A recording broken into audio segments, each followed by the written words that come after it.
ಇಂತಹ ಕೆಟ್ಟ ಗುಣಗಳನ್ನು ಬಿಡದೇ ಇದ್ದರೆ ಜೀವನವೇ ಹಾಳಾಗುತ್ತದೆ.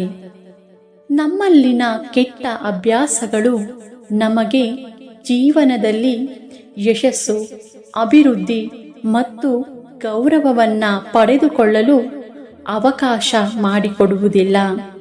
ಹಾಗಾಗಿ ನಾವು ಅಂತಹ ಕೆಟ್ಟ ಅಭ್ಯಾಸಗಳಿಂದ ದೂರವಿರುವುದು ಉತ್ತಮ.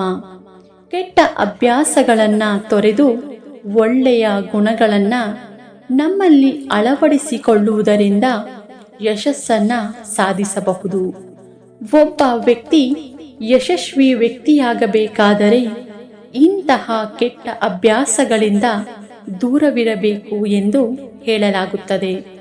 ಈ ಅಭ್ಯಾಸಗಳನ್ನು ಸಮಯಕ್ಕೆ ಸರಿಯಾಗಿ ಬಿಡದೇ ಇದ್ದರೆ ಒಬ್ಬ ವ್ಯಕ್ತಿಯು ಹಾಳಾಗಲು ಹೆಚ್ಚು ಸಮಯ ತೆಗೆದುಕೊಳ್ಳುವುದಿಲ್ಲ. ಹಾಗಾದರೆ ಅವುಗಳು ಯಾವುವೆಂದು ತಿಳಿಯೋಣ. 1. ತನ್ನನ್ನು ತಾನೇ ಹೊಗಳಿಕೊಳ್ಳುವ ವ್ಯಕ್ತಿ.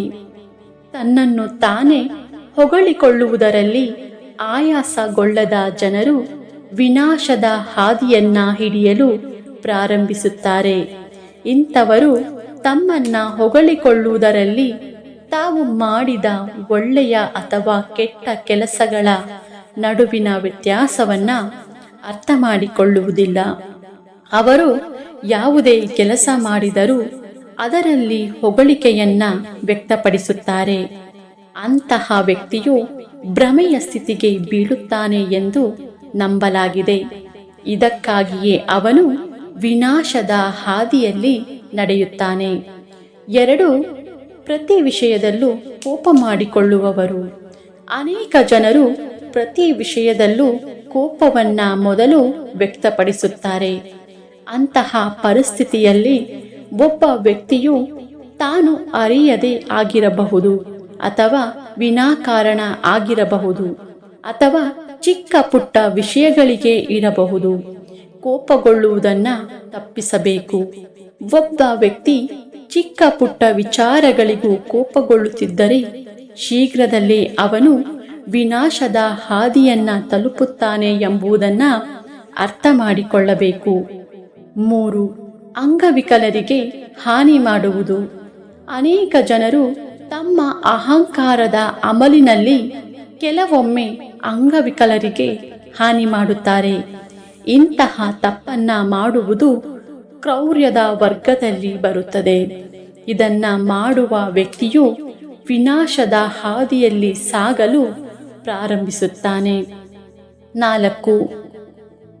ಸ್ನೇಹಿತರೊಂದಿಗೆ ಅನುಚಿತವಾಗಿ ವರ್ತಿಸುವುದು. ಒಬ್ಬ ವ್ಯಕ್ತಿಯ ಜೀವನದಲ್ಲಿ ನಿಜವಾದ ಸ್ನೇಹಿತರು ಸಿಗುವುದು ತುಂಬಾನೇ ಅಪರೂಪ.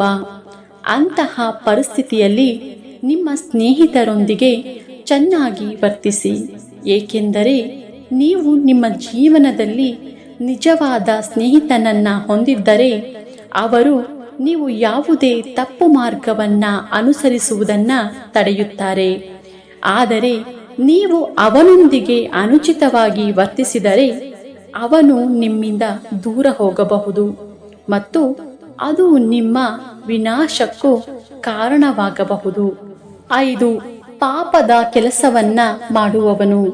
ಯಾವ ಮನುಷ್ಯನು ಉತ್ಸಾಹದಲ್ಲಿ ಪಾಪ ಮಾಡಬಾರದು, ಏಕೆಂದರೆ ನೀವು ಇದನ್ನ ಮಾಡುವುದರಿಂದ ಕ್ಷಣಿಕ ಪ್ರಯೋಜನಗಳನ್ನು ಪಡೆಯಬಹುದು. ಆದರೆ ಅಂತಹ ಕ್ರಮಗಳು ನಿಮ್ಮನ್ನ ತಪ್ಪು ದಾರಿಯಲ್ಲಿ ನಡೆಯುವಂತೆ ಮಾಡುತ್ತದೆ ಎಂಬುದನ್ನು ಗಮನದಲ್ಲಿಟ್ಟುಕೊಳ್ಳಿ. ಈ ಸಮಯದಲ್ಲಿ ಅಂದರೆ ನೀವು ಉತ್ಸಾಹದಲ್ಲಿ ಪಾಪ ಮಾಡುತ್ತಿದ್ದರೆ ನೀವು ನಿಮ್ಮನ್ನ ವಿನಾಶದ ಹಾದಿಯಲ್ಲಿ ತೆಗೆದುಕೊಂಡು ಹೋಗಿದ್ದೀರಿ. ಈ ವಿಡಿಯೋ ನೋಡಿದ್ದಕ್ಕಾಗಿ ಧನ್ಯವಾದಗಳು. ಈ ವಿಡಿಯೋ ನಿಮಗೆ ಇಷ್ಟ ಆಗಿದ್ರೆ ದಯವಿಟ್ಟು ನನ್ನ ಚಾನಲ್ನ ಸಬ್ಸ್ಕ್ರೈಬ್ ಮಾಡ್ಕೊಳ್ಳಿ, ಶೇರ್ ಮಾಡಿ, ಲೈಕ್ ಮಾಡಿ ಮತ್ತು ಕಮೆಂಟ್ ಮಾಡಿ. ಮತ್ತೆ ಇದೇ ರೀತಿಯ ಮಾಹಿತಿಗಳೊಂದಿಗೆ ಭೇಟಿಯಾಗೋಣ. ಧನ್ಯವಾದಗಳು ಸ್ನೇಹಿತರೆ.